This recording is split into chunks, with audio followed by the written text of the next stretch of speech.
Hi, I'm Sejal. I'm Daniel. And I'm Derek. Our question is, how does the Eighth Amendment protect the rights of those accused of crimes, both before trial and after conviction? And the sub-questions are, what is the relationship of the rights protected by the Eighth Amendment and the natural rights philosophy? And how should decisions about bail, fines, and punishment be made, and by whom? Why? So the Eighth Amendment protects the rights of those accused before trial by allowing them to be released on bail and free before their trial so they can prepare their defense before trial. It also avoids punishing innocents by holding them in jail without a conviction. The Eighth Amendment prohibits excessive bail, which is when it is higher than an amount reasonably calculated to ensure the government's interest in having the defendant appear for a trial. However, what exactly qualifies as an excessive fine is not stated, but it has to also comply with the 14th Amendment of Equal Protection. So another part of the Eighth Amendment is the no cruel and unusual punishment, which protects the rights after conviction. It ensures that society still treats criminals as human despite their crimes or whatever they have done. However, the problem with this again is that neither the Supreme Court or the people have been able to agree on a precise definition of what is cruel and unusual. An example of a cruel punishment is taking away citizenship of a natural-born citizen because it is essentially stealing their identity. However, the Supreme Court rules that capital punishment or the death penalty is acceptable. They later had to decide for which cases it was acceptable because so many people were dying from the death penalty. The Supreme Court told states and Congress to enact new laws after the case Furman versus Georgia. In this case, Furman was burglarizing a home when the resident of the home discovered him. Furman ran and tripped while he was running, which caused his gun to go off and kill the resident. He was convicted of the death penalty. 5 years later, in Coker v. Georgia, Early Coker broke into a home, raped the women living there, and stole their car. He was sentenced to death for rape. The court then ruled that death penalty in rape cases is unconstitutional. In 2005, the court ruled that people under the age of 18 could not be given death sentences after the case Roper v. Simmons. Simmons, who was only 17, was sentenced to death penalty. Then, during the Atkins v. Virginia case, which declared that the death penalty was unconstitutional for the mentally ill, the Simmons case was reopened and they changed the rule for minors. The Eighth Amendment is one of the few that touches upon moral terms. Given how vague cruel and unusual punishment is, it is up to the Supreme Court to determine whether punishments are justifiable by the standards of the era. Because culture evolves, moral standards change from time to time, leaving cruel and unusual punishment with no clear definition. Nevertheless, the intent of the Eighth Amendment is to protect natural rights from tyranny and injustice, especially the natural right of life. The Eighth Amendment from time to time will protect the natural right of life when a sentence of death penalty is attempted to be issued. However, recently, these sentences have been overturned due to the Eighth Amendment in cases like the Roper v. Simmons case and the Atkins v. Virginia case. Even so, the death penalty continues to be issued in certain states, which sparks controversy for its morality and its possible infringement of the Eighth Amendment. Okay, so let's take a look about bail, fines, and punishment in the law process. So decisions about bail, fines, and punishment are pretty important for people accused of crimes in the United States. And bail is essentially the exchange of money for the release from prison for the person accused of a crime that guarantees he or she will show up to the future court trial. So when comparing bail to fines, more often than not, that bail you think about is linked more to serious crimes such as murder because they'll be in prison for that kind of stuff, so they'll want to get out of prison to prepare their defense. But when you look at things like fines, they can be for very general things like littering and also for non-violent crimes like maybe DUI. So when it comes to fines and how they can be issued for minuscule crimes on the grand scale, fines should be decided by local courts and judges since they are usually not linked with crimes of higher degree in comparison to things like murder. The judges responsible for punishment in the court of law should be assigned based on severity of the accused person's crime. For example, if the crime is much less violent, local judges of the county should be allowed to decide the underlying punishment for the criminal.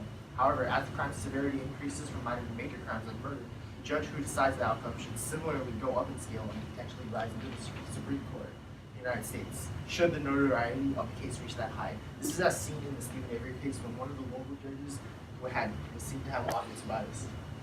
Okay. You're done, right? Yeah. Holy crap. What'd you have on your phone? This is fine. What's the time? Oh, I started it late. It was like 4:40. I'll give it to you. 5:02.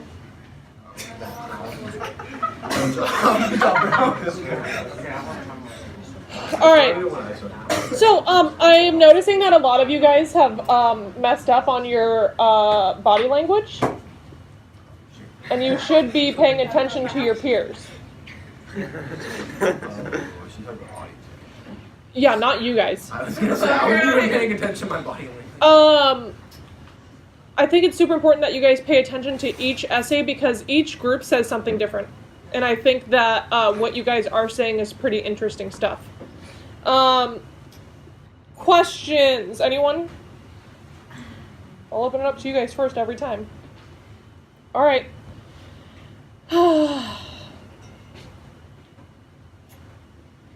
Do you guys agree with the death penalty? No. You want me to expand on that? Mm-hmm. I don't agree with the death penalty because it's such a harsh punishment for pretty much any crime.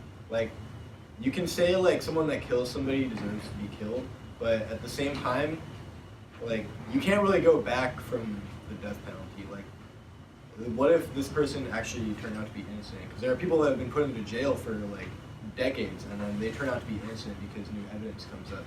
Once you put someone to death, if you find out they're innocent afterwards, you can't bring them back to life. There's no way to go back on it. And since the court is not a perfect system, we shouldn't rely on such a permanent form of punishment. Yeah, we can answer. Mm-hmm.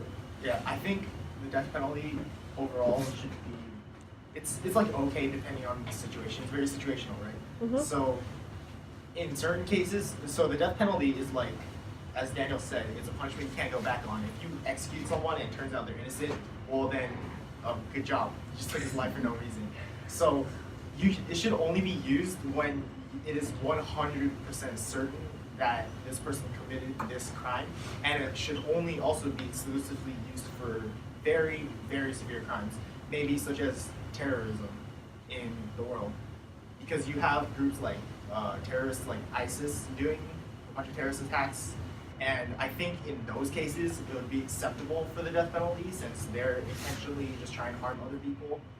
But maybe in other cases where it's not violent, death penalty wouldn't really work.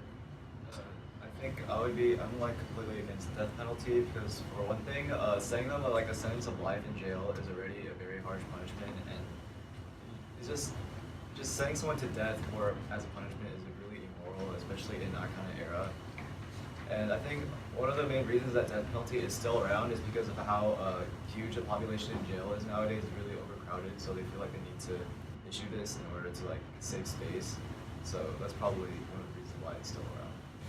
Also, I think in some cases, like the death penalty, it's not like enough because, you know, like sometimes their victims, they have to live with whatever like the person has done for their entire life, and with death, it's like you don't really feel anything. Maybe it's like your family or whatever, but I don't think you really get like, if that makes sense. Yeah. Think of the most important person in your life,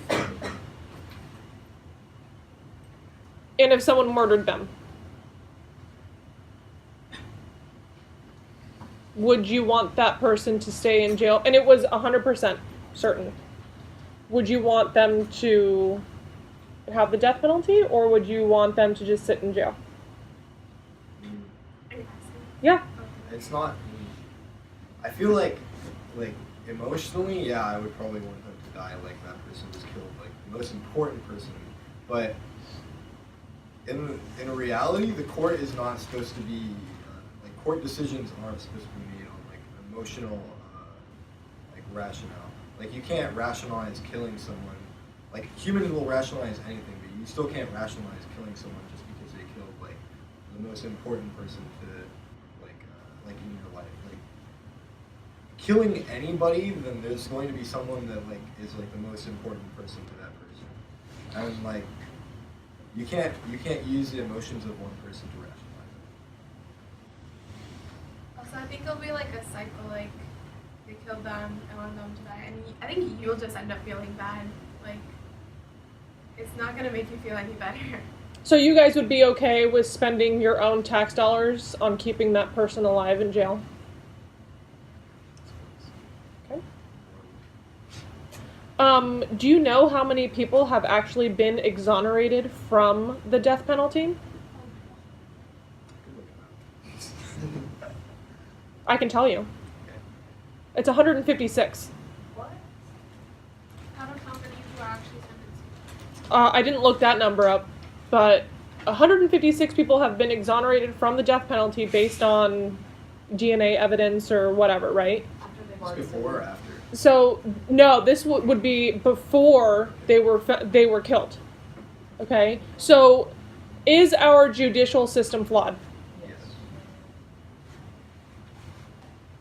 One last thing, Derek, you mentioned that a DUI is not a violent crime. Yeah, but not when you crash into something. Thank you. I'm Let's talking be about- specific. Yeah. Okay. All right. Thank you, group.